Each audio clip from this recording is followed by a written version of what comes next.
Hello friends. आज हम लोग एक्टिविटी 2.1 की चर्चा करते हैं, जिसमें हम लोग को 4 इंडिकेटर के बारे में चर्चा करनी है। मेरे पास ये रेड लिटमस पेपर है, ये इंडिकेटर है।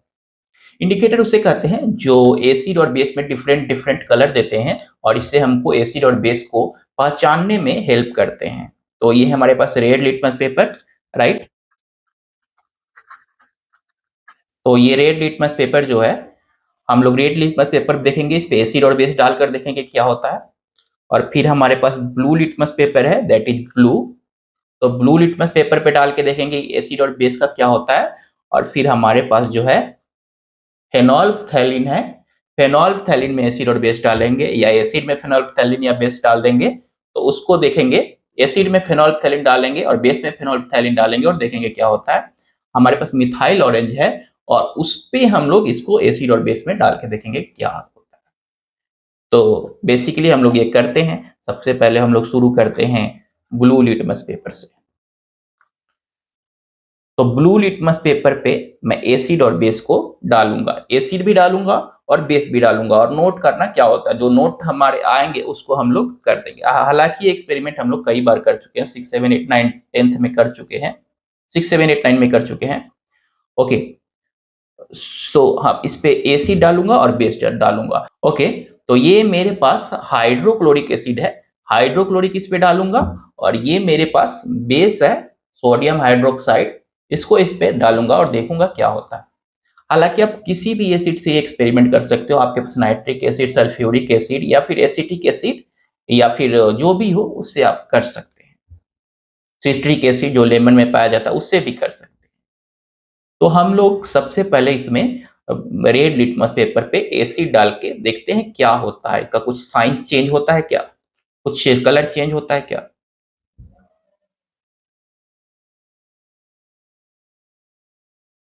तो आप देख सकते हो, जैसे ही मैं इस पे एसिड डाल रहा हूँ, जैसे ही मैं इस पे एसिड डाल रहा हूँ, इसका कलर रेड में चेंज हो जा रहा है। अब ब्लू लिटमस पेपर पे फिर से मैं क्या कर रहा हूँ, बेस भी डाल रहा हूँ। देखता हूँ ब्लू लिटमस पेपर पे बेस डालूंगा तो इसका कलर चेंज हो जाएगा। तो बेस डालने पर आप देख सकते हो कि बेस डालने पर इसका कोई कलर चेंज नहीं हो रहा है। तो आप नोट कर सकते हो कि एसिड जो है turns blue litmus paper two red, but basis does not change the colour of blue litmus paper. ये हमारा हुआ ब्लू लिटमस पेपर के बारे में। ओके, अब बातचीत करेंगे हम लोग रेड लिटमस पेपर के। हम लोग ब्लू लिटमस पेपर को देख लिया हम लोगों ने, और हम लोग बातचीत करते हैं रेड लिटमस पेपर की। फिर वही काम करूंगा मैं। तो यहाँ पे मेरे पास 2 रेड लिटमस पेपर है, और इस पे एक बार मैं क्या करता हूँ, एसिड डालता हूँ और एक बार बेस डालता हूँ। तो यहाँ पे मेरे पास एसिड है, दैट इज हाइड्रोक्लोरिक एसिड। तो यहाँ पे डालता हूँ मैं। तो ये देखो, इसका कलर चेंज नहीं हो रहा है। और इस पे बेस डालता हूँ। तो हम लोग का नोट क्या हो जाएगा कि हम लोगों ने देखा कि रेड लिटमस पेपर का जो कलर है, बेस चेंज कर देता है लेकिन एसिड चेंज नहीं करता है। तो हम लोग लिख लेंगे bases turn blue, sorry, red litmus paper bases turn red litmus paper two blue, but acid does not change the colour of red litmus paper. ये हमारा नोट हो जाएगा। ओके, अब हम लोग बातचीत करते हैं फेनोल्फथैलीन इंडिकेटर की। इसके लिए मैं क्या कर रहा हूँ कि एक ग्लास में मैं बेस रख रहा हूँ और इसमें एसिड रख रहा हूँ, इसको खाली छोड़ रहा हूँ। तो इसमें मैं बेस थोड़ा सा रख दे रहा हूँ। तो इस ग्लास में, इस ग्लास वाच ग्लास में आपका बेस है, राइट। और इस वाच ग्लास में एसिड है, that is dilute hydrochloric acid. Okay, तो हम लोग फेनोल्फथैलीन की बातचीत करते हैं। ये मेरे पास फेनोल्फथैलीन है। तो फेनोल्फथैलीन को मैं क्या करता हूँ, इस वाच ग्लास में रखता हूँ। तो इसका देख सकते हो आप, इसमें कोई इसका कलर नहीं है। फेनोल्फथैलीन जो होता है कलरलेस नहीं होता है।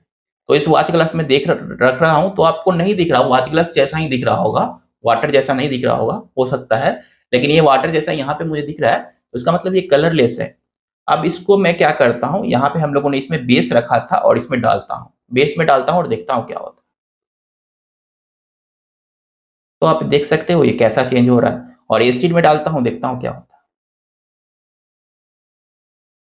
तो ये हार्ट जैसा हो गया।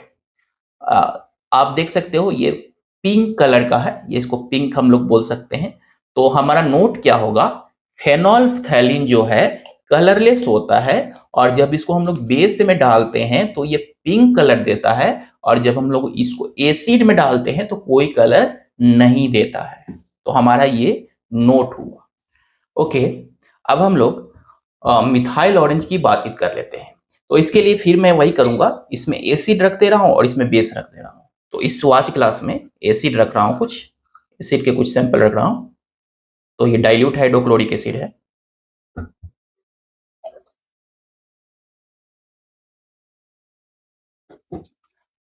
अब मैं क्या करता हूँ, इस फेनॉल ये मिथाइल ऑरेंज को सबसे पहले मैं इसका कलर देखो, इस वाच ग्लास में मैं कुछ सैंपल डालूंगा ताकि आप कलर देख सको इसका, और फिर इसको मैं एसिड में डालूंगा और बेस में डालूंगा, और देख हम लोग देखेंगे कि क्या होता है, और इसको जो आएगा नोट करके लिख देंगे। तो आप ये देख सकते हो कैसा दिखता है ये। तो हम लोग कह सकते हैं कि ऑरेंज जैसा दिखता है ये, ऑरेंज कलर का है। ऑरेंज कलर का ऐसे ही मुस्टार्ड वायल होता है। और ये देख सकते हो मैं जैसे ही इसको वाटर में ऐड कर रहा हूँ तो ये रेड हो जा रहा है, ब्लड ब्लड जैसा हो जा रहा है, रेड रेड कलर का हो जा रहा है। और जब मैं इसको बेस में डालता हूँ तो क्या होता है, बेस में डाल रहे हैं तो ये येलो कलर का हो जा रहा है, या वैसा कह सकते हैं जिस तरह का था मुस्टार्ड ऑयल कलर कलर वैसा ही रह रहा है।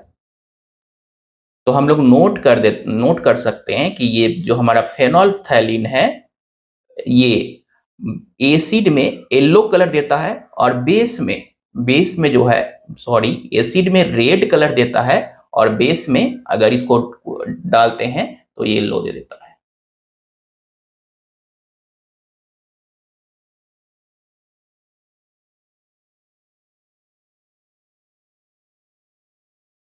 हेलो फ्रेंड्स, यहाँ पे मैं एक्टिविटी 2.2 की बातचीत करूंगा, जो कि हमें ओल्फैक्टरी इंडिकेटर को समझने में हेल्प करेगी। ये जो ओल्फैक्टरी इंडिकेटर ऐसे इंडिकेटर होते हैं कि इनमें इन पार्टिकुलर सब्सटेंसेस में अगर हम लोग एसिड या बेस डालते हैं तो इनकी स्मेल चेंज हो जाती है, इनकी सुगंध चेंज हो जाती है।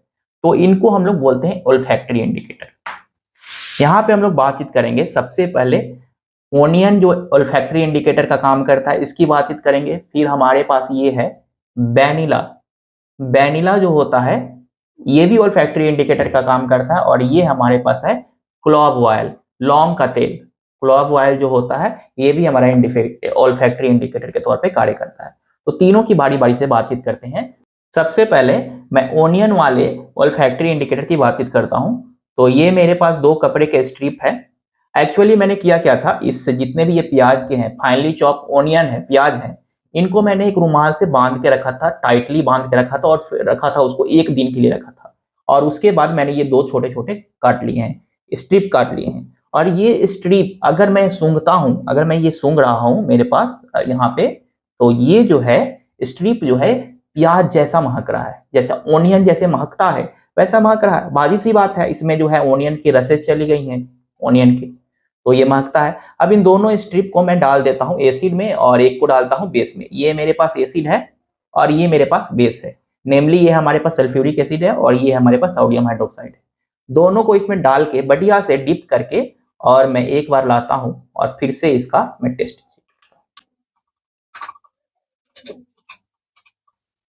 ओके, तो इसको मैंने एसिड में डिप किया और इसके बाद मैं इसका स्मेल चेक करता हूं। जिस तरह से प्याज का स्मेल होता है ना, अगर आप यहाँ पे होते, जिस तरह से प्याज का स्मेल होता है, आप अगर चेक करोगे तो प्याज का स्मेल जो है, ओनियन का स्मेल इसमें अभी बचा हुआ है, रिटेन है। इसका ओनियन का स्मेल गया नहीं, इसमें है। अब हम यही काम करते हैं इस वाले स्ट्रिप के साथ। इसमें भी ओनियन का स्मेल है और इसको हम लोग बेस में डालते हैं, बढ़िया से डालते हैं।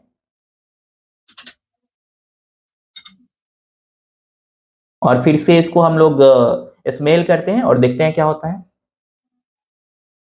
अगर मैं इसमें स्मेल कर रहा हूं तो इसमें अब प्याज की महक नहीं है, ओनियन की जो महक है वो अब इसमें नहीं है। यानी इसका मतलब ये है कि हमारा जो है ओनियन जो है एसिड में ये पेपर स्ट्रिप जो है, या हम लोग कह सकते हैं ओनियन, ओनियन जो है हमारा एसिड में जो है स्मेल रिटेन कर ले रहा है, लेकिन बेस में जो है उसकी जो महक, पार्टिकुलर महक थी, वो खत्म हो जा रही है। इस तरीके से हम लोग एसिड बेस को आइडेंटिफाई कर सकते हैं ओनियन की हेल्प से। ओके, अब हम लोग बातचीत करते हैं अपने दूसरे इंडिकेटर, दैट इज वैनिला। तो ये मेरे पास वैनिला है और ये वैनिला की महक अभी काफी तेज है, अभी यहीं से मुझे महक आ रही है, तो मुझे नाक के पास ले जाने की जरूरत भी नहीं है। इसकी स्मेल जो होती है स्वीट होती है। कैसी होती है? तो आपने एक आइसक्रीम खाया होगा जो वैनिला फ्लेवर की आता है, एकदम वैसे ही, ठीक वैसे ही है इसकी महक है। तो अब मैं क्या करता हूँ, वैनिला की दो दो ड्रॉप्स इसमें डाल देता हूँ, एसिड में 2-3 ड्रॉप, और इसमें भी बेस में भी 2-3 ड्रॉप डाल देता हूँ और देखता हूँ क्या होता है। ये मेरे पास एसिड है और ये हमारे पास बेस है।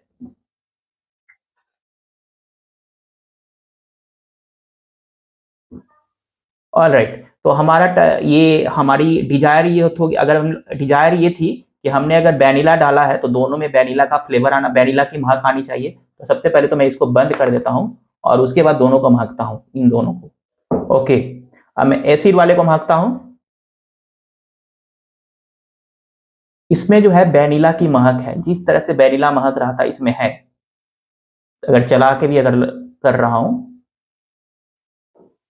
तो वैनिला की जो फ्लेवर की जो महक थी इसमें है, राइट। और इसमें अब महक ले रहा हूं मैं,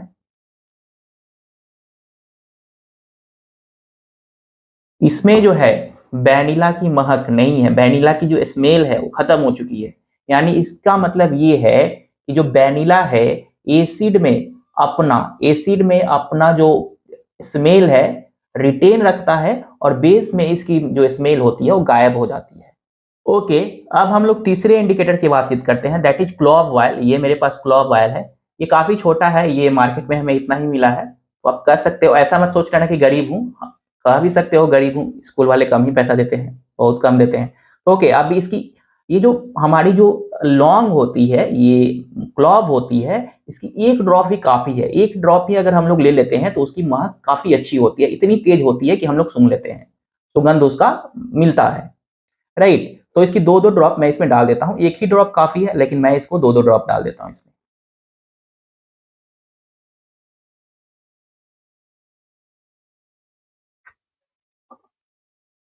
तो मैंने 3-4 ड्रॉप इसमें भी डाल दिए और 3-4 ड्रॉप इसमें भी डाल दिए, और अब देखते हैं उन दोनों की महक कैसी है। अगर हम लोग इसको लौंग को जो महकते हैं तो इसकी क्लॉव ऑयल जैसी महक होती है। तो क्लॉव जैसा महकता है, जैसे लौंग आप अगर देखोगे सिंपली, जो कभी क्लॉव लिए होगे, महके होगे, तो अगर उसको स्मेल किए होगे तो वैसा ही एकदम महकता है, क्लॉव ऑयल भी वैसे ही महकता है। ओके, अब हम लोग का काम है इसको सेक करके थोड़ा सा हम लोग फिर से महकते हैं इसको। तो ये एसिड था और इसमें जो है क्लॉव ऑयल की महक आ रही है, बहुत अच्छी आ रही है इसमें क्लॉव ऑयल की महक। बेस आई है और बेस में भी हम लोग वही काम करते हैं, इसको महकते हैं। इसमें जो है इसमें जो है क्लॉव ऑयल की जो महक है वो गायब हो गई है, स्मेल जो है खत्म हो गई है। तो हमारा जो कंक्लूजन ये निकला कि हमारा क्लॉव ऑयल जो होता है एसिड में हमारा रिटेन करता है इसमें, लेकिन बेस में गायब हो जाता है। तो तीनों जो हमारा इंडिकेटर आपने देखा, तीनों सिमिलर ही है, एक ही जैसा है।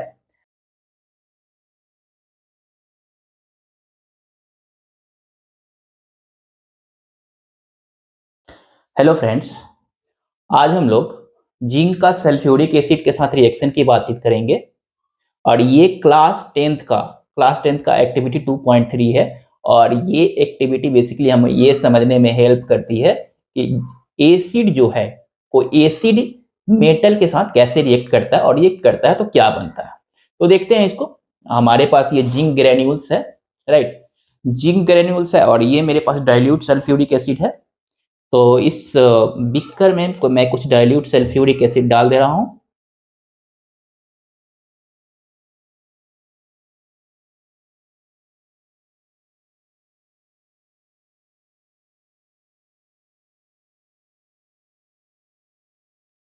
यहाँ पर देखो, आपको कुछ बुलबुले नज़र आएँगे, बबल्स रिलीज़ होते हुए नज़र आएँगे। बबल्स रिलीज़ होना हमें ये इंडिकेट करता है कि कोई ना कोई गैसेज रिलीज़ हो रही है और इस गैसेज को हम लोग एकत्रित करते हैं, इकट्ठा करते हैं, कलेक्ट करते हैं इस सॉफ्ट सॉल्यूशन में।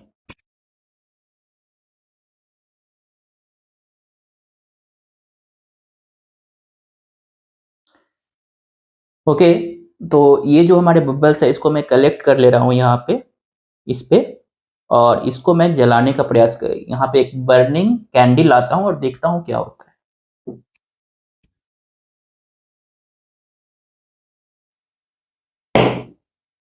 तो ये देखा आपने, ये किस तरीके से ये तेज साउंड के साथ, पॉप अप साउंड के साथ जलता है, पॉप साउंड के साथ जलता है। ये हमें सूचित करता है कि ये पार्टिकुलर गैस जो है हाइड्रोजन गैस है। ओके, तो हम लोगों ने क्या देखा? हम लोगों ने देखा कि जिंक जो हमारे पास सॉलिड स्टेट में था, जिंक जब sulphuric acid that is H2SO4 aqueous form में था हमारे पास, रिएक्ट करता है, तो सबसे पहले हम लोग देखा कि पॉप अप साउंड के साथ आवाज किया, तो बेसिकली तो हाइड्रोजन गैस था, तो हाइड्रोजन गैस। अब उसके बाद जो है हमारे पास ये सल्फेट आयन बच जाता है और ये जिंक बन जाता है। ये जिंक और सल्फेट आयन, ये दोनों आयन कंबाइन करके हमें जिंक सल्फेट बनाते हैं, ZnSO4। और ये एक्वियस, ये सॉल्यूबल होता है, वाटर सॉल्यूबल होता है, तो जिंक सल्फेट बनता है, राइट। एक्टिविटी 1.3 में याद करो, उसमें भी हमारे पास जिंक था, हाइड्रोक्लोरिक एसिड था। तो जिंक और हाइड्रोक्लोरिक एसिड जब रिएक्शन किया था तो उसमें भी हम लोगों ने देखा था कि हाइड्रोजन गैस रिलीज हुआ था, और उसके बाद ये जिंक और क्लोराइड आयन, जिंक और क्लोराइड आयन जो है कंबाइन कर जाके ZnCl2 बनाए थे, वो भी एक्वियस होता है ये भी। तो ये बेसिकली जो है ये कैटायन और एक एनायन से मिलके बना है ये कंपाउंड, आयनिक कंपाउंड है और दैट इज न्यूट्रल है, तो ऐसे चीजों को हम लोग बोलते हैं कि साल्ट। आयनिक कंपाउंड अगर न्यूट्रल होता है तो उसको हम लोग साल्ट बोलते हैं। तो ये भी जो है हमारा साल्ट है, साल्ट, और ये हमारा हाइड्रोजन गैस है। तो एक ट्रेंड मिल रहा है, इन जनरल एक ट्रेंड मिल रहा है, जब इन जनरल हमारे पास एक ट्रेंड मिल रहा है, जब एसिड किसी मेटल के साथ रिएक्ट करता है तो हाइड्रोजन गैस लिबरेट करता है और प्लस उस मेटल का साल्ट बनता है। तो हम लोग ऐसा बोल सकते हैं, मेटल प्लस एसिड, जो ये पार्टिकुलर मेटल होगा उसी का साल्ट बनेगा, metallic salt and plus hydrogen gas हमें मिली। तो ये आपको ब्रेन में रखने हैं, मेमोरी में रखने हैं, आपको परमानेंट मेमोरी में रखने हैं।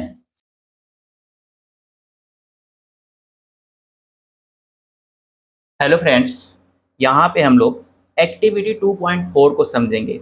एक्टिविटी 2.4 हमें ये समझाने में हेल्प करती है कि हमारे जो बेस होते हैं वो मेटल के साथ कैसे रिएक्ट करते हैं, यानी मेटल जो है बेस के साथ कैसे रिएक्ट करते हैं। तो यहाँ पे हम लोग जिंक जो कि हमारा एक मेटल है और सोडियम हाइड्रोक्साइड जो कि एक बेस है, इन दोनों का रिएक्शन करा के हम लोग एक जनरल ट्रेंड के बारे में समझेंगे। हमने कुछ नोट्स यहाँ पे लिख रखा है, इसको भी देख लो। जनरली मेटल्स जो होते हैं do not react with bases, metal base के साथ रिएक्ट नहीं करते हैं, लेकिन एम्फोटेरिक मेटल जो कि जिंक है, एल्यूमिनियम है, एम्फोटेरिक मेटल्स उनको कहते हैं जिनके ऑक्साइड एसिड की तरह भी बिहेव करते हैं और बेस की तरह भी बिहेव करते हैं। तो जिंक का जो ऑक्साइड है ZnO और एल्यूमिनियम का जो ऑक्साइड है, ये दोनों एल्यूमिनियम ऑक्साइड, ये एसिड और बेस दोनों की तरह बिहेव करते हैं। तो ऐसे मेटल हमारे बेस के साथ रिएक्ट करते हैं, क्या बनाते हैं, salt and hydrogen. General reaction ये होगा कि मेटल जो बेस के साथ रिएक्ट करेगा, यहाँ पे एम्फोटेरिक मेटल ही होंगे, सारे मेटल रिएक्ट नहीं करते हैं, साल्ट और हाइड्रोजन गैस बनाते हैं। तो इसको हम लोग देखते हैं जिंक और सोडियम हाइड्रोक्साइड में हो रहा है क्या, कुछ करके देखते हैं, ऐड करके देख रहे हैं क्या कुछ हो रहा है, और उसके बाद हम लोग चर्चा करते हैं। ओके, तो ये मेरे पास सोडियम हाइड्रोक्साइड का सॉल्यूशन है इस बीकर में, इसको मैं इसमें डाल देता हूँ। और ये मेरे पास जिंक है, इस जिंक ग्रेन्यूल्स को मैं इसमें ऐड करता हूँ, ये सोडियम हाइड्रोक्साइड के सैंपल है और इसमें मैं जिंक ग्रेन्यूल्स को ऐड करता हूँ, देखता हूँ क्या होता है।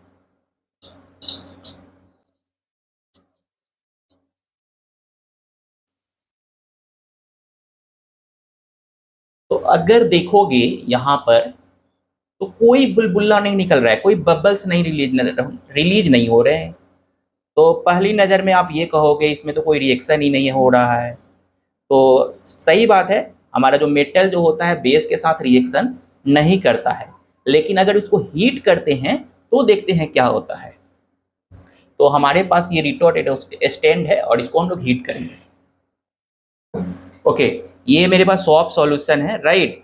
और इसमें से मैं क्या कर रहा हूँ, उसमें एक कॉर्क ऐड कर दे रहा हूँ और उसमें से एक पाइप मैंने फिट कर रखा है।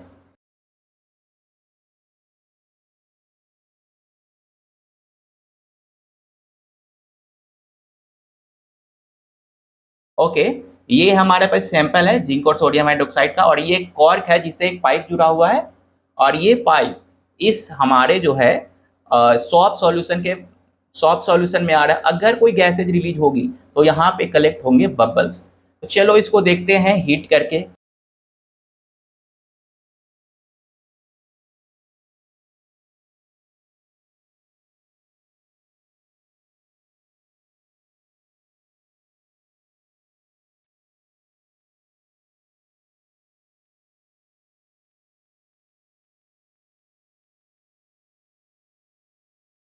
ओके, अब अगर आप जिंक के पास देखो तो ढेर सारे बबल्स रिलीज हो रहे हैं आपको। बबल्स रिलीज होती हुई आपको नजर आएंगी, ये सारी दिख रहा है आपको बबल्स, ढेर सारे बबल्स रिलीज हो रहे हैं। यानी बबल्स रिलीज हो रहा है ना, तो कोई ना कोई गैसेज रिलीज हो रही है। तो यानी हम लोग देख रहे हैं कि जिंक और बेस को, अगर हम लोग जिंक और सोडियम हाइड्रोक्साइड के सैंपल को हीट करते हैं तो कोई गैस रिलीज होती है, राइट। और इस गैसेज को हम लोग कलेक्ट कर रहे हैं यहाँ पे, देखो ये सारे गैसेज यहाँ पे कलेक्ट हो रही है। ओके, हम लोगों ने ये गैस जो है कलेक्ट किया है, इसको हम लोग बर्निंग मैच स्टिक के पास ले जाकर चेक करते हैं और देखते हैं क्या होता है।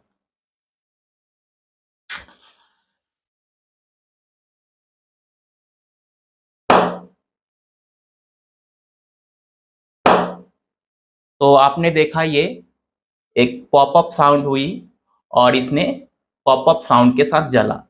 तो ये सूचित करता है कि हमारा जो गैस था ये हाइड्रोजन गैस है, राइट। इसके बाद हम लोग कुछ नोट्स लिख लेते हैं जो कि हमारे लिए इंपॉर्टेंट होगा। ओके, अब हम लोगों ने जो भी कुछ देखा उसके आधार पे हम लोग कुछ नोट्स लिख लेते हैं। जिंक और सोडियम हाइड्रोक्साइड जब रिएक्ट करते हैं तो हमने उन्हें सबसे पहले वेरीफाई किया कि एक गैस निकला था इसमें ना, जिसको हम लोगों ने देखा था, और ये हाइड्रोजन गैस था, राइट। और दूसरी चीज ये जो है, अगर मैं इस बीकर में जो है सैंपल है इसको कांस्टेंट टेम्परेचर पे हीट करता रहूं तो ये धीरे धीरे धीरे जो है जिंक खत्म हो जाएगा और हमारे पास एक नई प्रोडक्ट बनेगी जो कि साल्ट है, सोडियम जिंकेट। सोडियम यहाँ से आता है और जिंकेट ZnO2।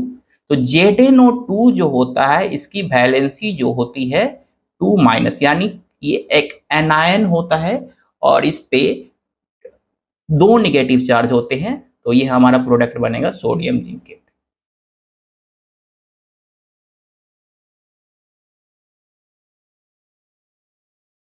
हेलो फ्रेंड्स, यहाँ पे हम लोग सोडियम कार्बोनेट का डाइल्यूट हाइड्रोक्लोरिक एसिड के साथ रिएक्शन देखेंगे। तो ये मेरे पास कंसंट्रेटेड हाइड्रोक्लोरिक एसिड था, इससे मैंने डाइल्यूट हाइड्रोक्लोरिक एसिड यहाँ पे बना रखा है, राइट। और इसमें मैं ऐड करता हूँ उस जो है सोडियम कार्बोनेट ऐड करता हूँ, थोड़ा सा ऐड करता हूँ, देखना क्या होता है। तो आप देखोगे तो बबल्स रिलीज हो रहा है। अब ये बबल्स जहाँ पे रिलीज होता है इंडिकेट करता है कोई ना कोई गैस रिलीज हो रहा है। अब ये कौन सी गैस रिलीज हो रहा है, तो ये जो होता है यहाँ पे जो गैस रिलीज होता है वो CO2 होता है, कार्बन डाइऑक्साइड गैस होता है। उसको हम लोग कैसे वेरीफाई कर सकते हैं, तो वेरीफाई करने के और भी तरीके हैं। एक तरीका ये होता है कि हम लोग लाइम वाटर प्रिपेयर करें। लाइम वाटर है ये, हम दोनों को हमारे पास लाइम वाटर है, राइट। और लाइम वाटर में अगर हम लोग CO2 पास करते हैं तो ये व्हाइट हो जाता है, व्हाइटिश हो जाता है, डीप व्हाइट होते चले जाएगा। जितना पास करेंगे उतना ही व्हाइट होते, डीप व्हाइट होते चला जाएगा। तो हम लोग का भी टारगेट यही होगा वेरीफाई करने का। हम इसमें ऐड करेंगे और इस गैसेज को इसमें पास करा देंगे और देखना क्या होता है। वहां पे जो सॉल्यूशन है लाइम वाटर का, उसका क्या होता है ये देखना है।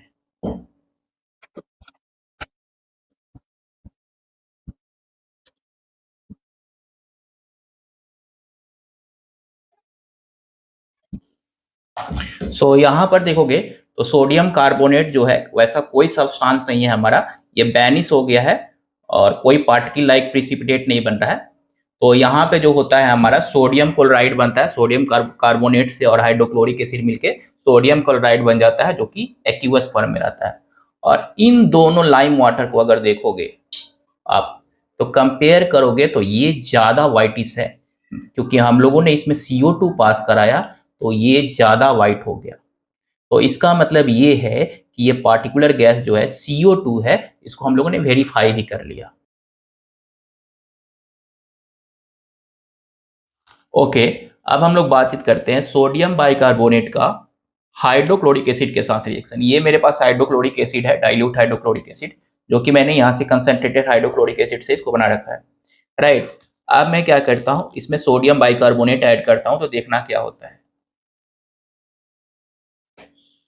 तो ये देखोगे तो आपको एक बबल्स रिलीज होते हुए नजर आएगा। बबल्स रिलीज होना ये सूचित करता है कोई ना कोई गैसेज रिलीज होती है। और ये जो पार्टिकुलर गैस है कार्बन डाइऑक्साइड गैस है। कार्बन डाइऑक्साइड गैस को आइडेंटिफाई करने का एक तरीका ये होता है कि उनको लाइम वाटर में पास कराया जाए।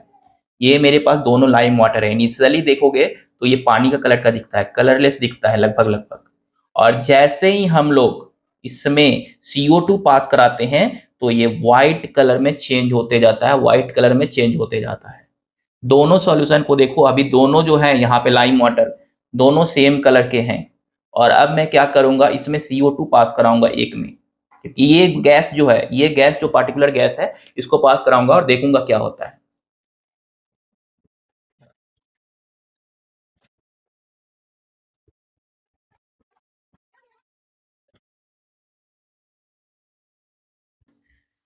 नाउ अगर आप इन दोनों सॉल्यूशन को देखो तो ये आपको मिल्की लगेगा, ये ज्यादा व्हाइट लगेगा। ये व्हाइट कलर का चेंज क्यों हो गया, क्योंकि ये जो पार्टिकुलर गैस थी जो हम लोगों ने पास कराया, ये कार्बन डाइऑक्साइड गैस है। कार्बन डाइऑक्साइड अगर लाइट वाटर में पास कराते हैं तभी ये मिल्की होता है, राइट। और यहाँ पर देखोगे तो कोई प्रिसिपिटेट वगैरह हमको नहीं बनता है, यानी कोई सॉल्यूशन टाइप का सब्सटेंस बनता है। और दैट इज, वो जो सब्सटेंस है सोडियम क्लोराइड है यहाँ पे। ओके, हम लोगों ने दो रिएक्शन देखा, तो अब हम लोग उसके लिए कुछ समरी नोट्स लिख देते हैं। यहाँ पे हम लोगों ने सोडियम कार्बोनेट या बाइकार्बोनेट का हम लोगों ने रिएक्शन देखा हाइड्रोक्लोरिक एसिड के साथ। जब हम लोगों ने सोडियम कार्बोनेट का हाइड्रोक्लोरिक एसिड के साथ रिएक्शन कराया था, तो उस समय हमारे पास हम लोगों ने देखा कि वो लाइम वाटर को, हमारे पास लाइम वाटर जो है ये मिल्किश टर्न हो जा रहा है, तो मिल्की बन जा रहा है। तो हम लोगों ने बोला था ये तो CO2 गैस है, तो हमारे पास CO2 गैस बनता है यहाँ पे। दोनों में देखा था हम लोगों ने, इस वाले में भी देखा था सोडियम बाइकार्बोनेट या सोडियम हाइड्रोजन कार्बोनेट, इसमें भी CO2 गैस बनता है। दोनों में सोडियम क्लोराइड बनता है, जो कि एक्वियस फॉर्म में रहता है। तो यहाँ पे वाटर में आप देखोगे तो ये कोई प्रिसिपिटेट जैसा आपको दिखेगा नहीं, इसमें ये सॉल्युबल रहता है वाटर में। तो NaCl रहता है इसमें एक्वियस फॉर्म में, और प्लस NaCl इसमें भी रहता है सोडियम क्लोराइड एक्वियस फॉर्म में। और इसके साथ दोनों में वाटर भी बनता है, H2O बनता है। इसमें भी लिक्विड फॉर्म में H2O बनता है और इसमें भी लिक्विड फॉर्म में H2O बनता है। वाटर गैसियस फॉर्म में भी बनता है, गैसियस फॉर्म में भी होता है, तो इसलिए हम लोग L लिखेंगे। अगर लिक्विड फॉर्म में बनता है तो लिक्विड लिखेंगे, और गैसियस फॉर्म में बनता है तो यहाँ पे G लिखते हैं, वेपर बनता है तो। ओके राइट, अब हम लोग इन जनरल बोल सकते हैं ऐसा, इस रिएक्शन को देखकर मेटल कार्बोनेट या बाइकार्बोनेट जब किसी एसिड के साथ रिएक्ट करते हैं तो हमारे पास मिलता है उस मेटल का salt, metallic salt cation metal से आता है, और एनायन जो होता है एसिड से आता है। मेटेलिक साल्ट प्लस हमारे पास CO2 गैस बनता है, और प्लस हमारे पास वाटर बनता है। ये हमारा इन जनरल रिएक्शन है, और इसको आपको रिमेंबर कर जाना है, और 4-5 आपको सोच लेना है, प्रैक्टिस कर लेना है 4-5 रिएक्शन। और 2-3 यहाँ पे मैं लिख भी दे रहा हूं जिसको आपको बना लेना है।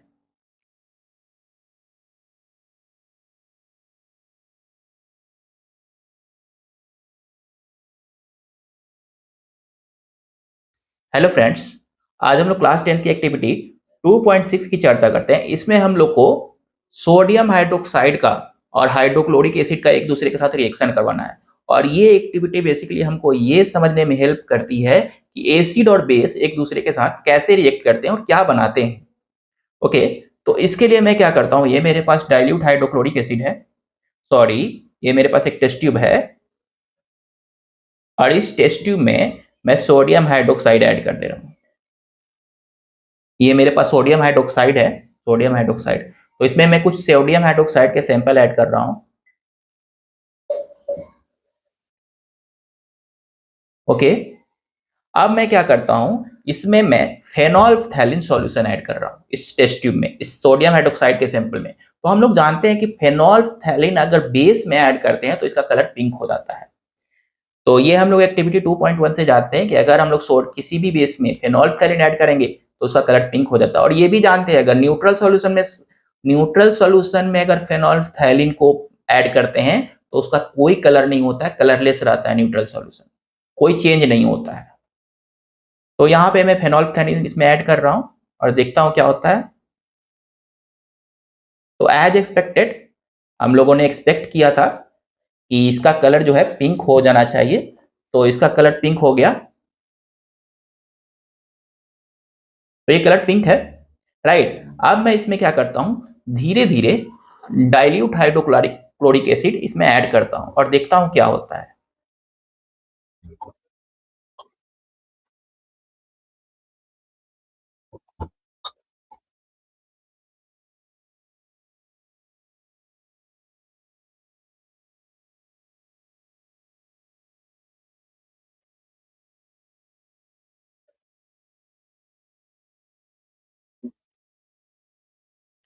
तो यहां पर देख सकते हो, जैसे मैंने इसमें डाइल्यूट हाइड्रोक्लोरिक एसिड ऐड किया तो इसका कलर फिर से कलरलेस हो गया जैसा कि शुरुआत में था।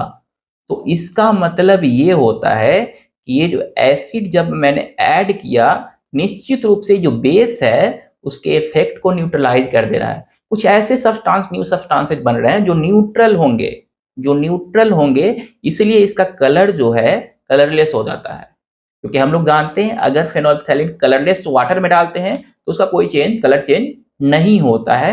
तो वही इसमें भी हो रहा है, कोई न्यूट्रल सब्सटेंस बन रहा है इस रिएक्शन में, एंड दैट्स वाई इस रीजन के कारण फेनोल्फथैलीन का कलर बैनिश हो जा रहा है।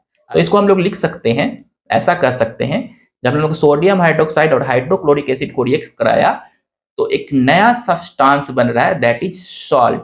और ये ना ही एसिडिक होता है और ना ही बेसिक होता है, ये न्यूट्रल होता है। तो ये साल्ट और वाटर बनता है इसमें। और यहाँ पे हम लोग इन जनरल लिख सकते हैं acid plus base equal to salt plus water.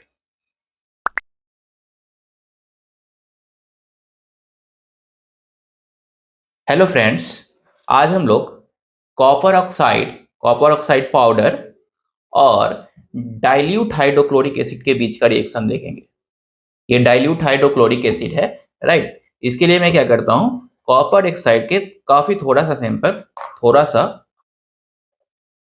एक बीकर में रख लेता हूँ, राइट। और मैं इसमें अब डाइल्यूट हाइड्रोक्लोरिक एसिड डालूंगा और देखते हैं क्या होता है।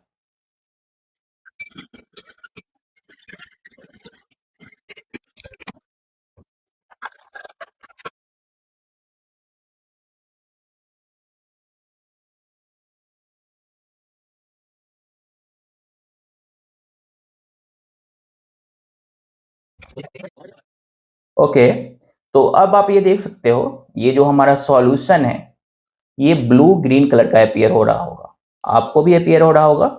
ये हमारा जो है हल्का ग्रीन है और हल्का ब्लू भी दिख रहा है। शुरुआत में इनिशियली हमारा जो सॉल्यूशन था ब्लैकिश था, लेकिन अब जो है ये सॉल्यूशन ये ब्लू ग्रीन कलर का हो गया, यानी इसका कलर चेंज हो गया। तो इसका कलर चेंज क्यों हो गया? इसका कलर चेंज इसलिए हो गया क्योंकि इसमें एक नया सब्सटेंस बना, दैट इज कॉपर क्लोराइड। और कॉपर क्लोराइड जो होता है इसका कलर ब्लू ग्रीन कलर का होता है। तो इसलिए हमारा ये सब्सटेंस जो है चेंज हो गया, इसका इसका सॉल्यूशन का कलर जो है चेंज हो गया। तो इसको हम लोग समझ लेते हैं। हमारे पास था copper oxide, that is black colour का था, और HCl ये एसिड था। और कॉपर ऑक्साइड को अगर हम देखेंगे तो कॉपर हमारा मेटल है, ये ऑक्सीजन है, तो कॉपर ऑक्साइड जो है मेटेलिक ऑक्साइड है, और मेटेलिक ऑक्साइड को हम लोग जानते हैं कि ये बेसिक होता है, बेसिक इन नेचर होता है। तो ये यहाँ पर एक बेस का काम करेगा, और ये हमारा एसिड, और मिल के बनाएंगे साल्ट और वाटर, दैट इज CuCl2 जो है कॉपर क्लोराइड। ये हमारा एक साल्ट ही है, एक आयनिक कंपाउंड है और एक कैटायन एनायन है, तो ये हमारा साल्ट है। और ये सॉरी एक्यूएस होता है, एक्यूएस एक्यू है यहाँ पे, एक्यूएस। ओके, और ये हमारा जो है साल्ट है, और प्लस वाटर भी बनता है इसमें, H2 लिक्विड। तो इन जनरल हमारे पास हम लोग एक लिख सकते हैं, इसको सेमराइज कर सकते हैं। हमारे पास जनरली अगर मेटेलिक ऑक्साइड होगा, मेटेलिक ऑक्साइड, और प्लस उसमें हम लोग एसिड अगर ऐड करेंगे, तो हमारे पास मिलने जा रहा है salt and plus.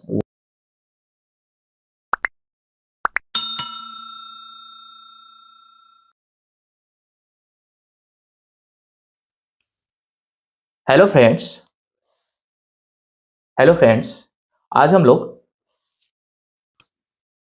Hello friends, यहाँ पे हम लोग एक्टिविटी 2.8 को परफॉर्म करेंगे।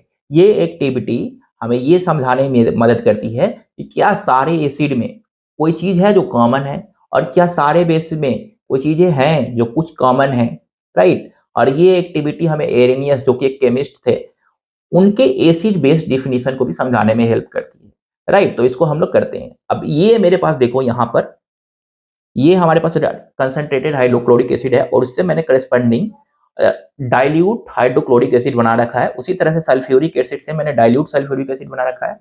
और यहाँ पे हमारे पास ये देख सकते हो, ये सोडियम हाइड्रोक्साइड के फ्लेक्स हैं।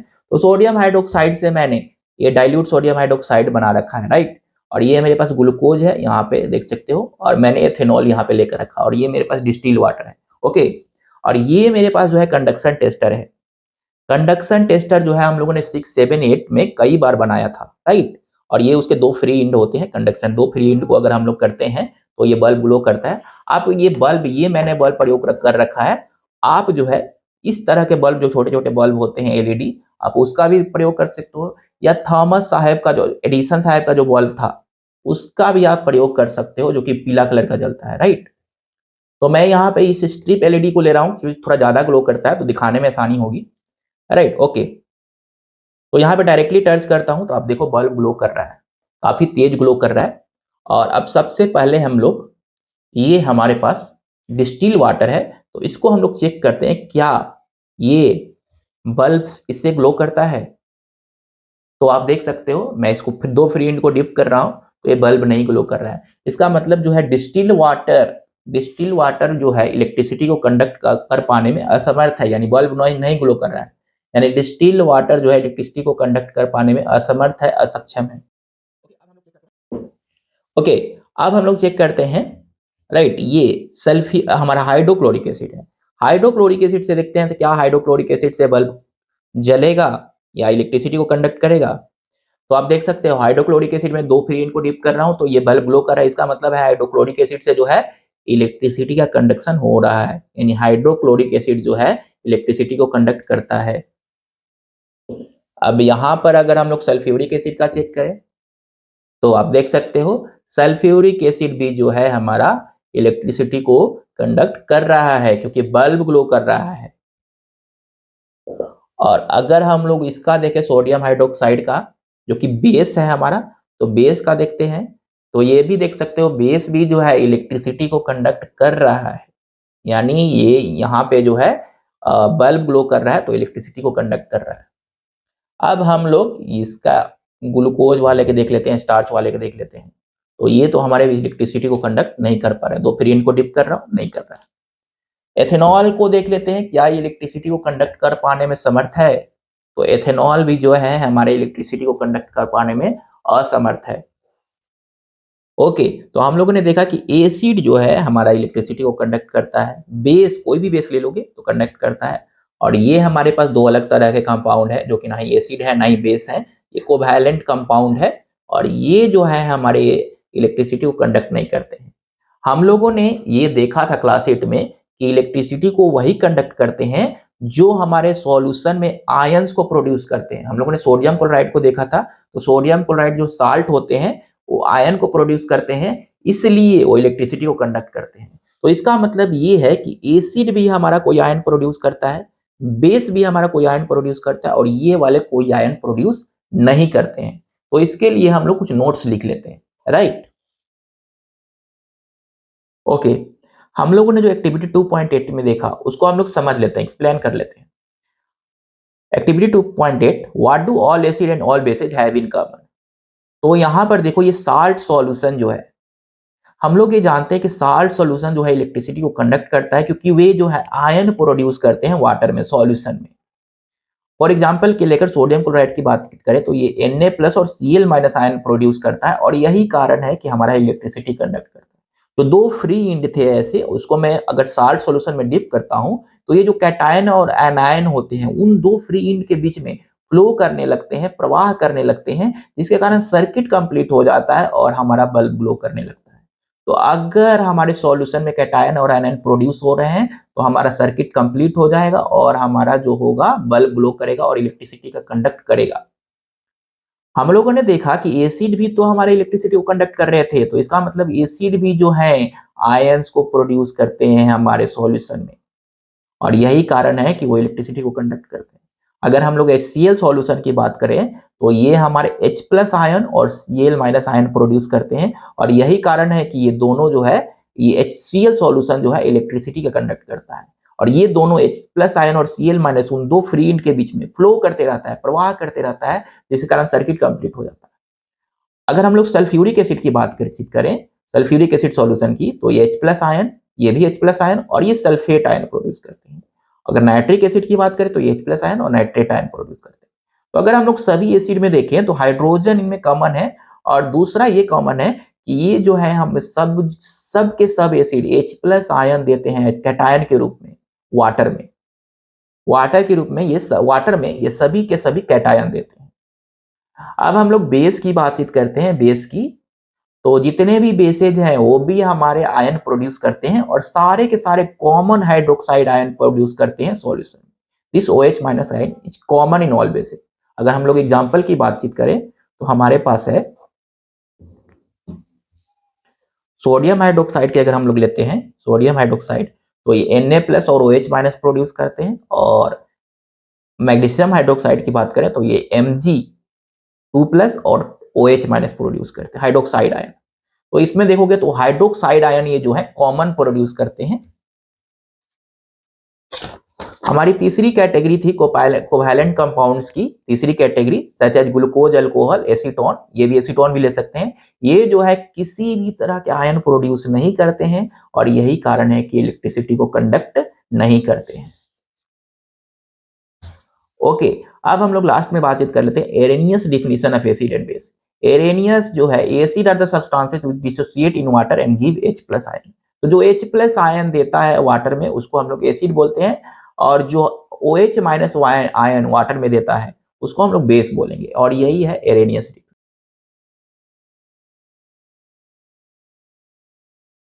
हेलो फ्रेंड्स, यहाँ पे हम लोग एक्टिविटी 2.9 को परफॉर्म करेंगे। ये एक्टिविटी हमें ये समझाने में हेल्प करती है कि कोई अगर एसिड जो है, फॉर एग्जांपल HCl, अगर एसिड गैस के फॉर्म में रहता है ना तो एसिड की तरह बिहेव नहीं करता हो, एसिड के कैरेक्टर उसमें नहीं पाए जाते। तो हम लोग इसमें क्या करने वाले हैं, हम लोग सोडियम क्लोराइड और सल्फ्यूरिक एसिड का रिएक्शन कराएंगे, राइट? और इससे बनेगा हमारे पास सोडियम बाइसल्फेट और HCl गैस रिलीज होता है इस रिएक्शन में। यही HCl गैस को हम लोग टेस्ट करेंगे लिटमस पेपर से। क्या ये लिटमस पेपर को रेड कर दे रहा, लिटमस पेपर को जो है, ब्लू लिटमस पेपर को रेड कर दे रहा है, यानी इसमें एसिड का कैरेक्टर है कि नहीं है। तो इसके लिए हम लोग सेटअप तैयार करके इस एक्सपेरिमेंट को परफॉर्म करते हैं। ओके, यहाँ पे हमारे पास सोडियम क्लोराइड है। इसमें मैं इस टेस्ट ट्यूब में सोडियम क्लोराइड ऐड करके थोड़ा सा इसमें हम लोग सल्फ्यूरिक एसिड ऐड करेंगे तो हमें HCl गैस रिलीज होता है। देखते हैं इसको।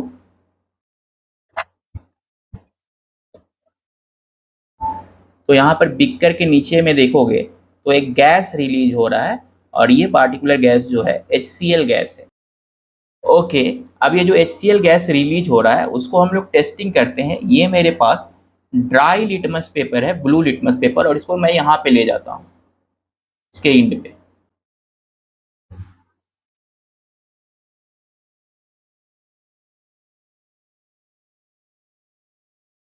तो आप ये देख सकते हो कि ये जो है हमारा ड्राई लिटमस पेपर हमारा रेड नहीं हो रहा है, लेकिन मैं इसको क्या करता हूँ, वेट कर लेता हूँ, गीला कर देता हूँ ताकि इसमें वाटर के मॉलिक्यूल आ जाए। इसको वाटर में जब मैं मिक्स कर लिया तब अब इस पे अगर HCl गैस पड़ेगा तो यानी HCl गैस को हम लोग वाटर भी दे रहे हैं और उसके बाद लिटमस पेपर पे ही एक्शन कर रहा है। देखते हैं आप कैसा एक्शन कर।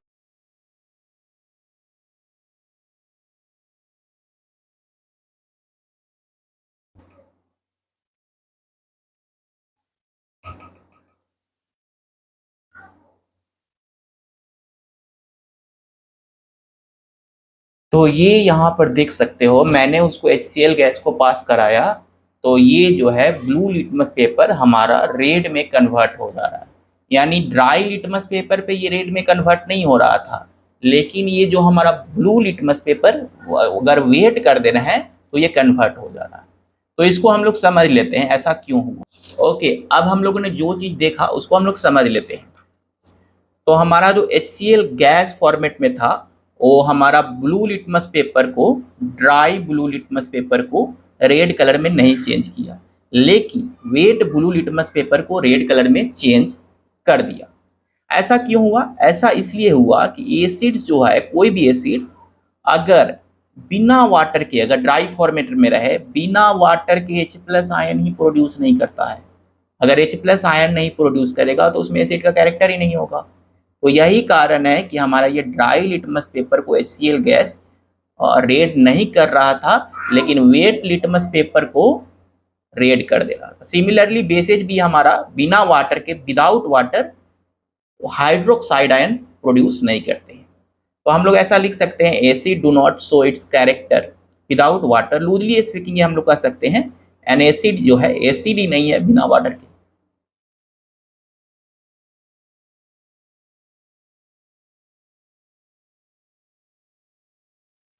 हेलो फ्रेंड्स, आज हम लोग कंसंट्रेटेड एसिड से या कंसंट्रेटेड बेस से डाइल्यूट एसिड या बेस बनाने की प्रोसेस या मेथड पे चर्चा करेंगे। और ये क्लास 10 की एक्टिविटी 2.10 है, जिसमें हम लोग को कंसंट्रेटेड एसिड या बेस से डाइल्यूट एसिड या बेस बनाने को समझना है और कौन से प्रिकॉशन फॉलो करने चाहिए इस बात को भी समझना है। यहाँ पे ये देखो मेरे पास कंसंट्रेटेड सल्फ्यूरिक एसिड है, राइट। अगर हमें कंसंट्रेटेड एसिड या बेस होता है ना, तो उसको अगर हमें डाइल्यूट बनाना है तो उसमें वाटर ऐड करना पड़ता है।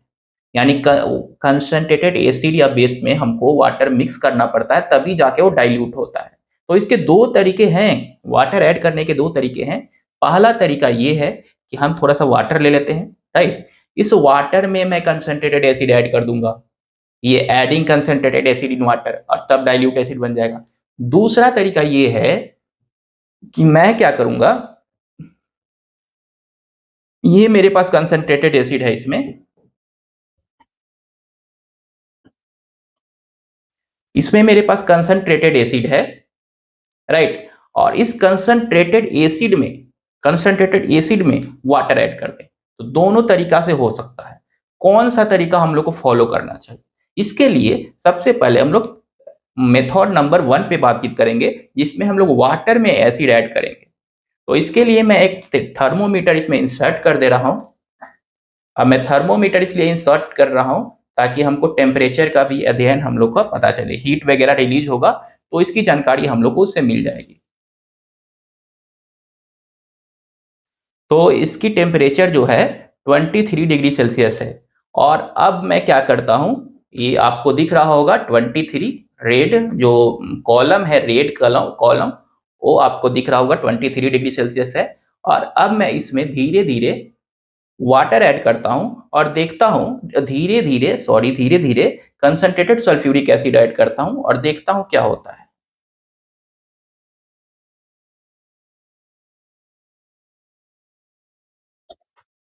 आप अगर रेड कॉलम को देखोगे तो ऊपर उठ रहा है और ये 50 को अप्रोच कर रहा है।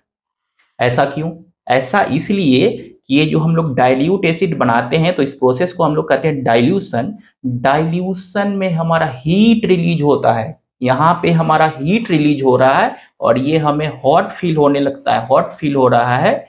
तो हीट रिलीज होने के कारण इसका जो है टेम्परेचर राइज कर रहा है।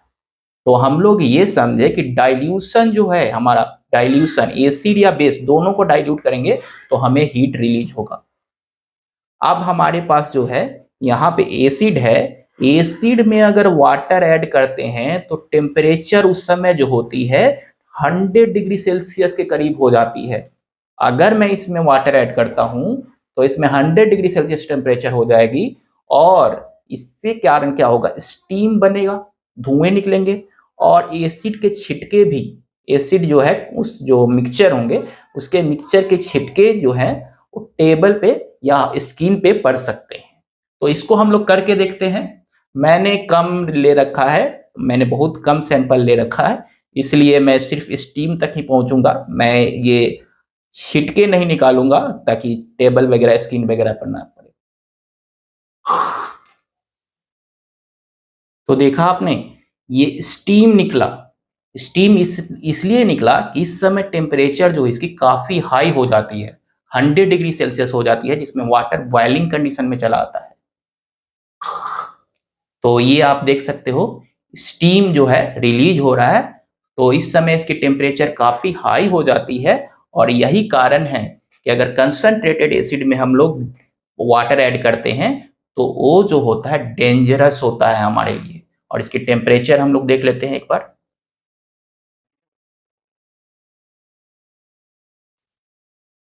तो ये अगर टेम्परेचर को इसको अगर नोट करोगे तो ये 90 डिग्री सेल्सियस से ऊपर इसकी टेम्परेचर है अभी इस मिक्सचर की। तो इसलिए हमें कभी भी कंसंट्रेटेड एसिड में वाटर नहीं ऐड करना चाहिए डाइल्यूट करने के लिए। सेफ प्रोसेस यही है कि वाटर में हम लोग कंसंट्रेटेड एसिड ऐड करें।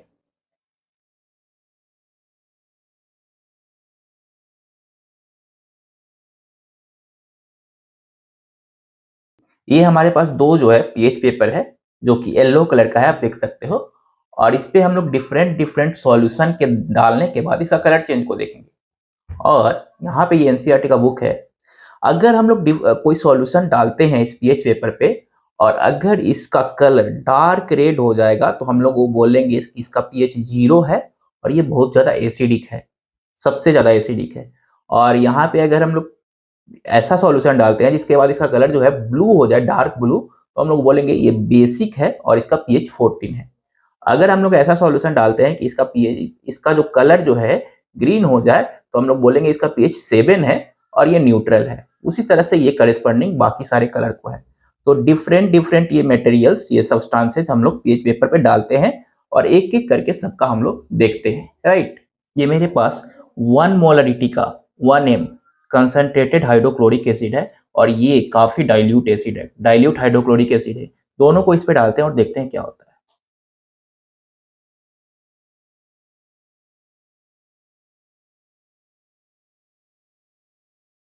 ओके, तो इसका अगर हम लोग कलर मैच करें पीएच पेपर के कलर से, तो ये डार्क रेड है और इसका पीएच जो है 0 है, ये बहुत ज्यादा एसिडिक है।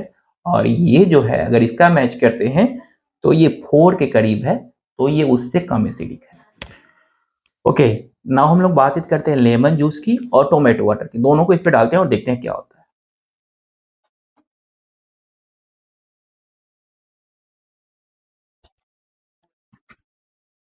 सो क्लियरली अगर टैप वाटर को आप देखोगे तो ये ग्रीन कलर का है और इसका पीएच 7 है, यानी ये न्यूट्रल है। और इसको अगर देखोगे, अगर कलर कोड से मैच करे तो ये 4 के करीब आएगा पीएच और ये जो है हमारा एसिडिक है टोमेटो। ओके, अब बातचीत करते हैं लेमन की और स्प्राइट एयरेटेड ड्रिंक की, कलरलेस एयरेटेड ड्रिंक। इसमें जो है हमारा CO2 गैस प्रेजेंट रहता है और इसके साथ साथ और भी ढेर सारे एसिड प्रेजेंट रहते हैं और भी केमिकल्स प्रेजेंट रहते हैं। तो दोनों को चेक करते हैं पीएच पे।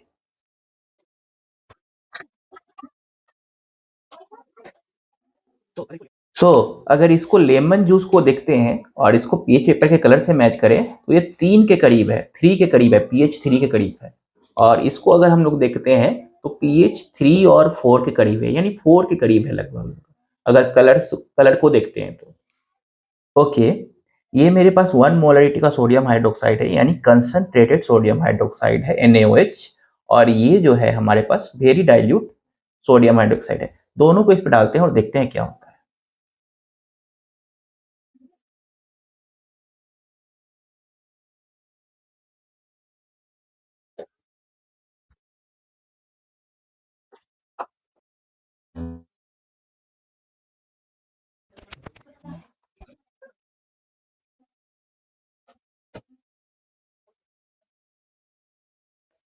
सो अगर इसको हम लोग देखें, ये कलर वाले पार्ट को ही देखें जिसमें कलर हुआ है, और जो कलर नहीं हुआ है उसको इग्नोर कर देते हैं। तो ये जो है अगर पीएच पेपर से कलर को इसको मैच करेंगे तो ये पीएच 14 को दर्शाता है, डार्क ब्लू है, 14 इसका पीएच है, यानी बहुत ज्यादा बेसिक है। और यहाँ पे अगर देखोगे तो ये लगभग लगभग 8 के करीब है, 9 के करीब है, ये कलर वाले 9 के करीब, तो ये कम बेसिक है।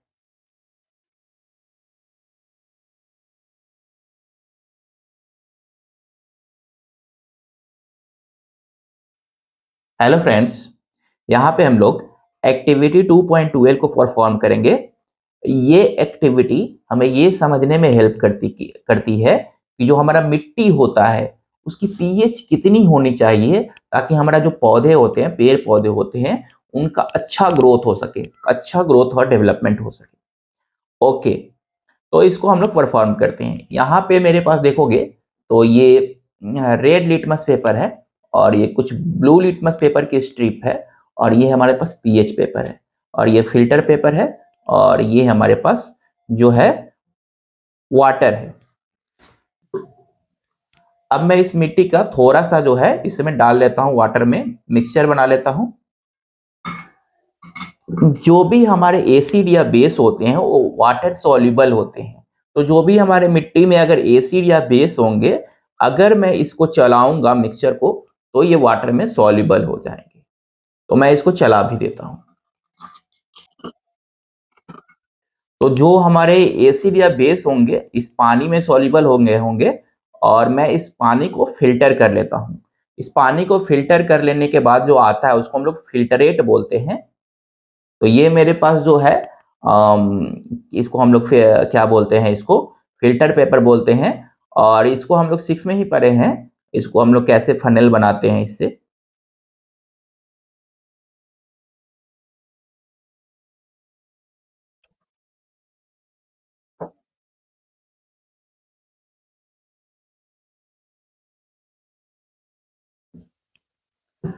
तो ये हमारा फिल्ट्रेट है। इस फिल्ट्रेट की हम लोग पीएच चेक करेंगे, और जो बाकी बच जाते हैं उसको हम लोग रेसिड्यू बोलते हैं, क्लास 6 से याद करो। ओके, तो हम लोग इसमें रेड लिटमस पेपर डिप करते हैं और देखते हैं क्या होता है। तो ये तो रेड का रेड ही रह जा रहा है, यानी हम लोग को ये पता चल रहा है कि ये बेसिक तो नहीं है। अब इसमें ब्लू लिटमस पेपर डिप करते हैं, तो ये ब्लू का ब्लू ही रह जा रहा है। इसका मतलब है ये कि ये बेसिक भी नहीं है।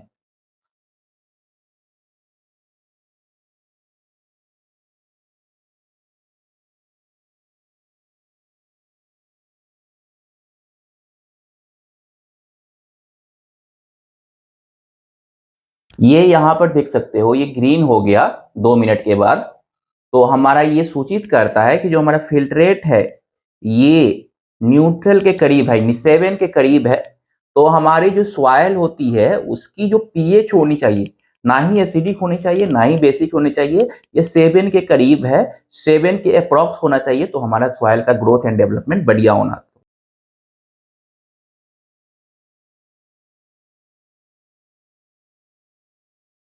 हेलो फ्रेंड्स, यहाँ पे हम लोग एक्टिविटी 2.13 की बातचीत करेंगे। ये एक्टिविटी बहुत ही आसान है, लेकिन फिर भी मैं इस एक्टिविटी को मैं एक्टिविटी के बारे में बातचीत कर रहा हूँ, ताकि हमारा जो एक्टिविटी है एक क्रम में रहे, मतलब एक फ्लो में रहे। इसलिए मैं इस एक्टिविटी के बारे में बातचीत कर रहा हूँ। यहाँ पे सबसे पहला नंबर में हम लोग को निर्देश दिया गया है एक्टिविटी में कि right the chemical formula of the salt given below. तो ये सारे साल्ट है, potassium sulphate, sodium sulphate and calcium sulphate और अमोनियम क्लोराइड। इन सारे साल्ट की हमको फार्मूला लिखने हैं, तो चलिए इसको लिखते हैं। तो हमारे पास पोटेशियम सल्फेट है। पोटेशियम सल्फेट के फार्मूला को लिखने के लिए हमारे पास कोई भी साल्ट जो होता है एक आयनिक कंपाउंड होता है, उसमें एक कैटायन के पार्ट होते हैं और एक आयनायन के पार्ट होते हैं। तो कैटायन वाला हम लोग पहले लिखते हैं, ये कैटायन का पार्ट है हमारे पास पोटेशियम, और सल्फेट जो है हमारा एनायन वाला पार्ट है। तो हम लोग दोनों की फार्मूला लिख देते हैं, पोटेशियम की फार्मूला और सल्फेट की formula, that is cation potassium and sulphate की फार्मूला हम लोग अच्छी तरह से जानते हैं SO4।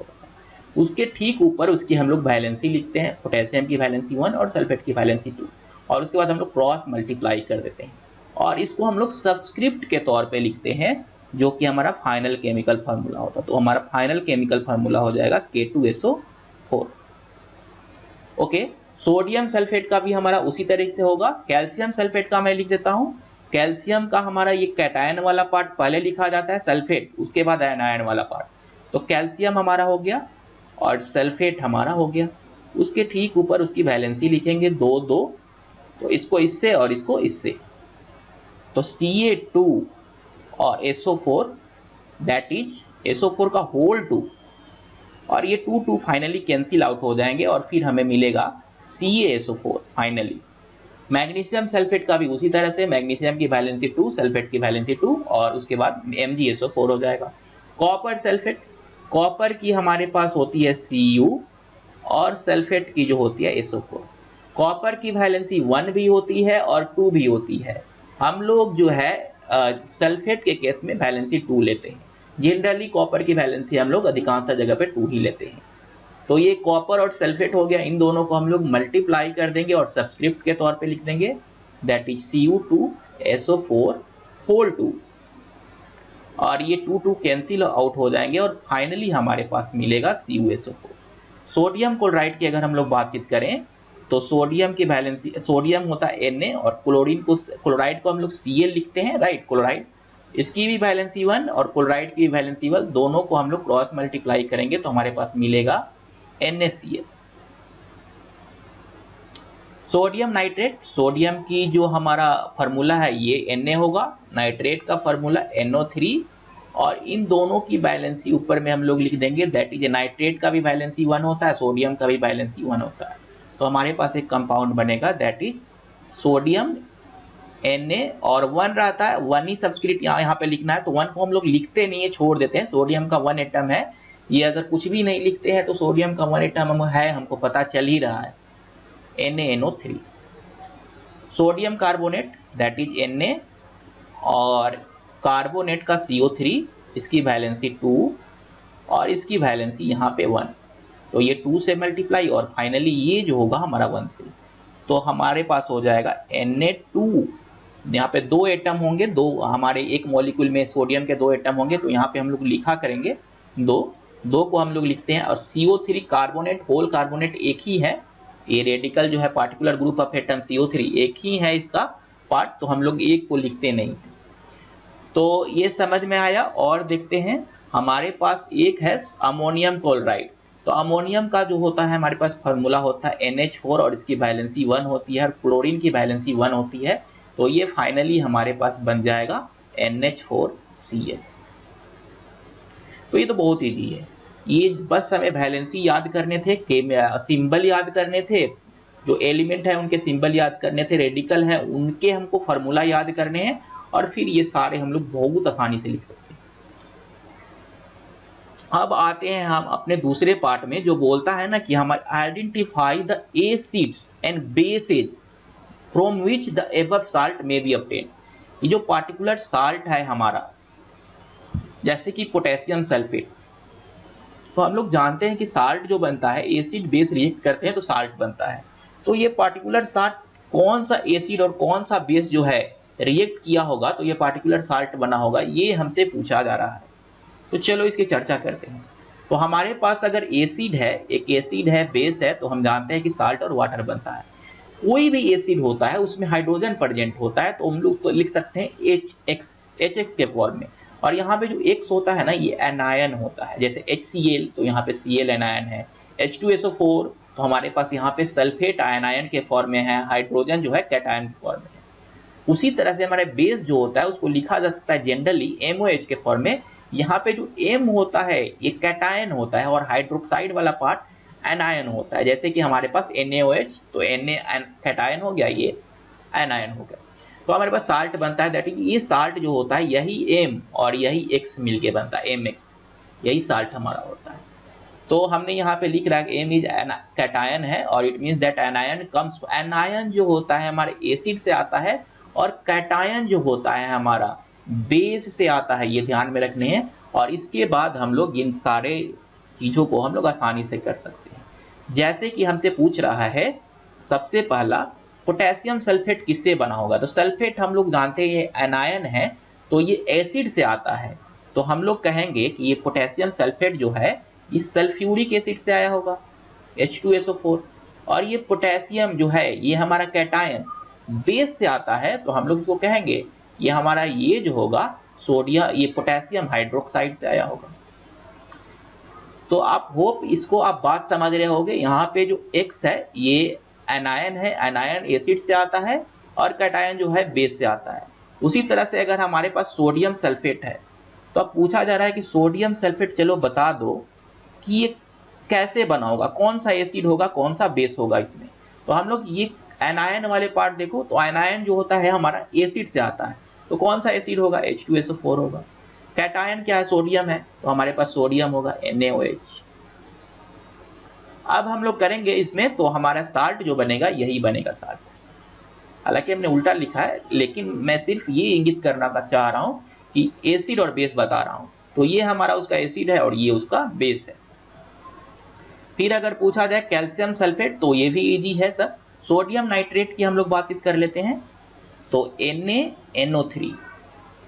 तो इसमें कौन से एसिड होंगे, कौन से बेस होंगे, तो हम लोग जानते हैं कि एनायन जो होता है एसिड से आता है तो ये हमारा एसिड HNO3 से आया होगा, नाइट्रिक एसिड से।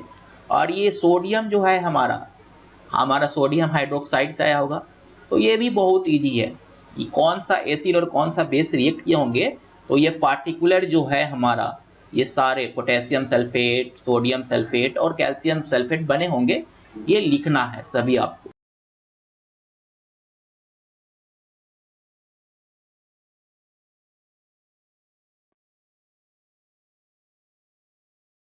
हेलो फ्रेंड्स, यहाँ पे हम लोग एक्टिविटी 2.14 को परफॉर्म करेंगे। ये एक्टिविटी हमें ये समझाने में हेल्प करती है कि हमारे जो साल्ट होते हैं ये भी एसिडिक और बेसिक होते हैं। साल्ट एसिडिक, बेसिक और न्यूट्रल तीनों हो सकते हैं। तो चलिए इस एक्टिविटी को करते हैं। यहाँ पे हमारे पास सोडियम कार्बोनेट है। सोडियम कार्बोनेट का हम लोग सॉल्यूशन बनाते हैं और यहाँ पे हमारे पास कॉपर सल्फेट है। कॉपर सल्फेट का सॉल्यूशन बना के हम लोग यहाँ पे मैंने रेड और ब्लू लिटमस पेपर है हमारे पास, इनका एसिडिक और बेसिक नेचर चेक करते हैं। ओके, ये मेरे पास सोडियम कार्बोनेट का सॉल्यूशन है और ये कॉपर सल्फेट का सॉल्यूशन है और इन दोनों की मैं एसिडिक और बेसिक नेचर चेक करता हूँ। मैं इसमें रेड लिटमस पेपर डिप करता हूँ। आप लिटमस पेपर की सहायता से भी एसिडिक और बेसिक नेचर चेक कर सकते हैं और पीएच पेपर की सहायता से भी कर सकते हैं। तो ये मेरे पास रेड है, आपको रेड दिख रहा है, राइट। और ये रेड को देखेंगे तो आप ब्लू में परिवर्तित हो जा रहा है, यानी रेड लिटमस पेपर है जो वो ब्लू में चेंज हो रहा है। और ब्लू का हम लोग एक बार देख लेते हैं ब्लू का क्या प्रभाव पड़ रहा है। तो ब्लू जो है वो ब्लू ही रह रहा है, ब्लू चेंज नहीं हो रहा है। रेड चेंज हो जा रहा है, ब्लू चेंज नहीं हो रहा है, राइट। तो इसका मतलब ये है कि ये जो सॉल्यूशन है हमारा बेसिक है, क्योंकि ये रेड लिटमस पेपर को ब्लू में परिवर्तित कर दे रहा है। ओके, अब हम लोग कॉपर सल्फेट की एसिडिक और बेसिक नेचर चेक करते हैं। तो मेरे पास ये रेड लिटमस पेपर है और इसको डिप करता हूं तो रेड में देखोगे तो कोई परिवर्तन नहीं आ रहा है, रेड में कोई चेंज नहीं आ रहा है। अब मैं इसमें ब्लू लिटमस पेपर को डिप करता हूं और देखता हूं क्या होता है ब्लू का। तो ये अगर ब्लू को आप देखोगे तो ये रेड में परिवर्तित हो जा रहा है, यानी ब्लू लिटमस पेपर हमारा रेड में चेंज हो जा रहा है। यहाँ पे आपको दिख रहा होगा ब्लू इधर है और इधर रेड है। तो यानी कॉपर सल्फेट का जो सॉल्यूशन है हमारा एसिडिक है। ओके, अब हम लोग इसके पीछे का रीजन समझते हैं ऐसा क्यों हुआ। सोडियम कार्बोनेट का जो पेरेंट एसिड और बेस होता है सोडियम हाइड्रोक्साइड और ये कार्बोनिक एसिड होता है, इन दोनों से मिलकर ये बना होता है। तो सोडियम हाइड्रोक्साइड जो है स्ट्रॉन्ग बेस है और ये हमारा कार्बोनिक एसिड जो है वीक एसिड है। तो स्ट्रॉन्ग बेस और वीक एसिड से जो बना हुआ साल्ट होता है वो हमारा होगा बेसिक होगा। तो ये हमारा बेसिक होता है और इसी कारण से हमारा ये बेसिक आया था। तो strong base weak acid basic salt बनेगा, राइट। इसका हम लोगों ने देखा कॉपर सल्फेट का, तो इसका पेरेंट एसिड और बेस हम लोग खोजें तो इसका सल्फ्यूरिक एसिड आएगा और कॉपर हाइड्रोक्साइड आएगा। तो सल्फ्यूरिक एसिड जो होता है हमारा स्ट्रॉन्ग एसिड होता है और ये हमारा जो कॉपर हाइड्रोक्साइड है वीक बेस है। और इसके कारण यहाँ पे जो बनेगा ये एसिडिक होगा क्योंकि स्ट्रॉन्ग है और वीक है, तो स्ट्रॉन्ग और वीक से जो बनता है वो एसिडिक होगा। ओके, तो ये मेरे पास सोडियम सल्फेट का सॉल्यूशन है और ये मेरे पास सोडियम क्लोराइड का सॉल्यूशन है। इसकी एसिडिक और बेसिक नेचर चेक करते हैं। तो इसमें मैं रेड लिटमस पेपर डिप करता हूं और रेड लिटमस पेपर में कोई परिवर्तन नहीं आ रहा है। आप देख सकते हो ये रेड है तो उधर भी रेड है। और इसमें मैं ब्लू लिटमस पेपर डिप करता हूं तो आप देख सकते हो ये ब्लू का ब्लू ही रह रहा है। इसका मतलब ये है कि जो साल्ट है हमारा न्यूट्रल साल्ट है।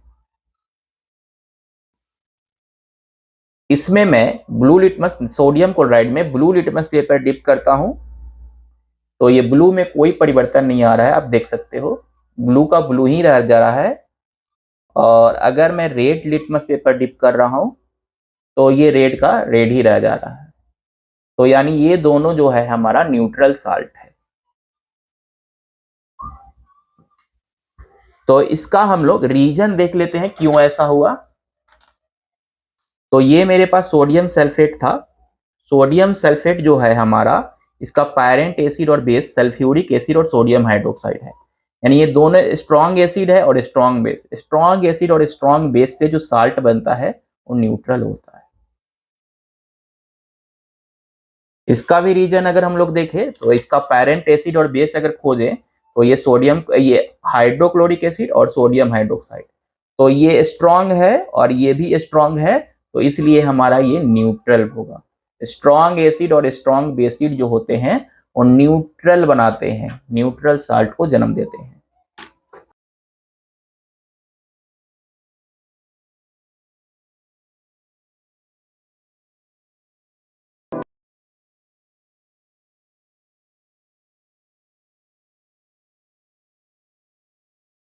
हेलो फ्रेंड्स, आज हम लोग बातचीत करेंगे क्लास 10 की एक्टिविटी 2.15 की।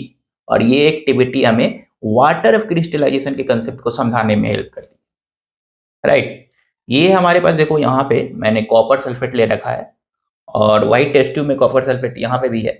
कॉपर सल्फेट को अगर मैं टच करता हूँ तो ये हमको ड्राई दिखता है क्योंकि मेरे हाथों में कोई वाटर जैसा सब्सटेंस नहीं फील होता है। तो हमको ये देखने में जो है ड्राई लगता है, राइट। और यही पे है यहाँ पे वही सेम कॉपर सल्फेट है। तो क्या ये वास्तव में ड्राई है, इसको हम लोग चेक करते हैं। मैं इसको क्या करता हूं, इसको मैं हीट करता हूं।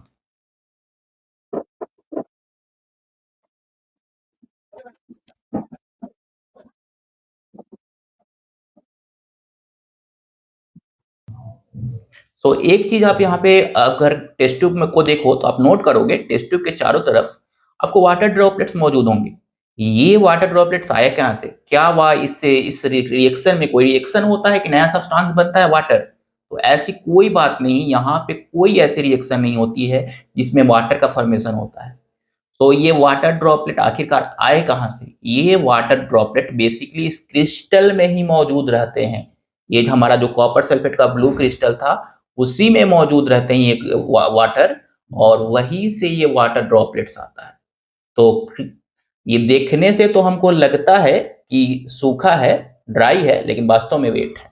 ये हमको पता चला। और देखते हैं क्या होता है, और अभी और ज्यादा हीट करता हूं और ऑब्जर्व करते हैं।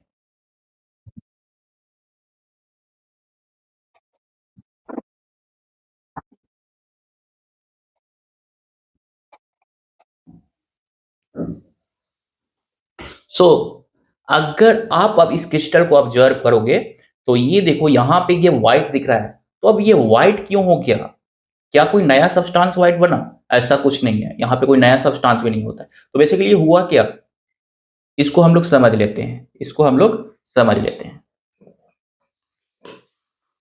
ओके, तो हम लोगों ने दो चीजें देखा कि सबसे पहले हम लोगों ने ब्लू क्रिस्टल कॉपर सल्फेट को हीट किया था, तो हम लोगों के कुछ जो टेस्ट ट्यूब थे उसके चारों तरफ वाटर ड्रॉपलेट आए थे, और दूसरा जो हमारा ब्लू क्रिस्टल है वो व्हाइट में कन्वर्ट हो गया। ऐसा क्यों हुआ? तो ये सारा खेल जो है वाटर ऑफ क्रिस्टलाइजेशन का है। हमारे कई सारे जैसे कॉपर सल्फेट के क्रिस्टल है, तो इसका जो फॉर्मूला होता है CuSO4.5H2O। कई सारे क्रिस्टल ऐसे होते हैं कि उनके हर एक मॉलिक्यूल में वाटर के कुछ फिक्स्ड मॉलिक्यूल जुड़े होते हैं। तो fixed number of water molecule present in A formula unit और मॉलिक्यूल ऑफ ए क्रिस्टल। यहाँ पे फार्मूला यूनिट हम लोग वर्ड यूज करते हैं जहां आयनिक कंपाउंड होता है। आयनिक कंपाउंड में हम लोग फार्मूला यूनिट जो होता है मॉलिक्यूल के लिए यूज करते हैं, वो बेटर रहता है। हालांकि हम लोग फार्मूला यूनिट को मॉलिक्यूल की तरह समझेंगे। जैसे कि मैं यहां पर दिखाऊं, यहां पर ये देखो कॉपर सल्फेट है ना, और इसका फार्मूला देखो CuSO4.5H2O दिया है। इसका मतलब यह है कि हर एक मॉलिक्यूल कॉपर सल्फेट इस क्रिस्टल जो ब्लू वाला है, हर एक मॉलिक्यूल में इस ब्लू के 5 मॉलिक्यूल ऑफ वाटर है। हर एक मॉलिक्यूल में 5 मॉलिक्यूल ऑफ वाटर है, यानी ये ट्राई नहीं है, ये वेट है, इसमें वाटर पहले से ही है, अवेलेबल है, और ये ब्लू दिखता है। 5 molecule of water in one formula unit, और इसको हम लोग बोलते हैं वाटर ऑफ क्रिस्टलाइजेशन। तो यहाँ पे वाटर ऑफ क्रिस्टलाइजेशन जो है हमारा, वाटर ऑफ क्रिस्टलाइजेशन अगर पूछे तो ये 5 है। कितना मॉलिक्यूल किसी पार्टिकुलर क्रिस्टल में, एक मॉलिक्यूल में, उसके एक फॉर्मूला यूनिट में अवेलेबल है, उसको हम लोग बोलते हैं वाटर ऑफ क्रिस्टलाइजेशन। तो होप आपको वाटर ऑफ क्रिस्टलाइजेशन के कंसेप्ट समझ में आई कि कई सारे क्रिस्टल ऐसे होते हैं दिखने में वो ड्राई दिखते, लेकिन उनमें वाटर मॉलिक्यूल्स प्रेजेंट रहते हैं। हर एक मॉलिक्यूल में कुछ fix number of water molecule present होता है। अब मैं इसको एक्सप्लेन करता हूं कि ये क्यों हुआ। जब हम लोग इसको हीट करते हैं, जब हम लोग कॉपर सल्फेट .5H2O को हीट करते हैं, तो ये जो वाटर मॉलिक्यूल है, हर एक मॉलिक्यूल से, हर एक फार्मूला यूनिट से वाटर मॉलिक्यूल गायब हो जाता है और हमारा बनता है कॉपर सल्फेट CuSO4। इसमें कोई वाटर ऑफ क्रिस्टलाइजेशन नहीं होता है, और यही कारण है कि ये हमारा व्हाइट होता है। तो जब हम लोग ये ब्लू क्रिस्टल को हीट करते हैं, तो वाटर ऑफ क्रिस्टलाइजेशन जो होता है बैनिश हो जाता है, सारे मॉलिक्यूल वाटर लूज कर देते हैं और बनाते हैं नए crystal, that is white crystal. अगर हमारा जो ये क्रिस्टल है, इसमें अगर मैं फिर से वाटर ऐड कर दूं, फिर से वाटर ऐड कर दूं, तो देखते हैं क्या होता है। कोई देखा आपने, ये फिर से ब्लू बन गया, यानी जैसे ही हम लोग इसमें वाटर ऐड करते हैं, ये फिर से अपने पुराने रूप में आ जाता है। तो ये वाटर ऑफ क्रिस्टलाइजेशन जो है हमारा, कई सारे ऐसे क्रिस्टल होते हैं, उनके हर एक फार्मूला यूनिट में पहले से ही कुछ मॉलिक्यूल्स ऑफ वाटर अवेलेबल रहते हैं, फिक्स्ड नंबर होता है। तो आपके लिए HW होगा, आप कमेंट सेक्शन में बोल सकते हो। हमारे पास CaSO4 है, .NH2O है, N1H2O है, और इसको जब हम लोग हीट करते हैं तो हमें मिलता है calcium sulphate CaSO4.N2H2O। N1 and N2 का आपको वैल्यू बताना है, N1 और N2 क्या होगा।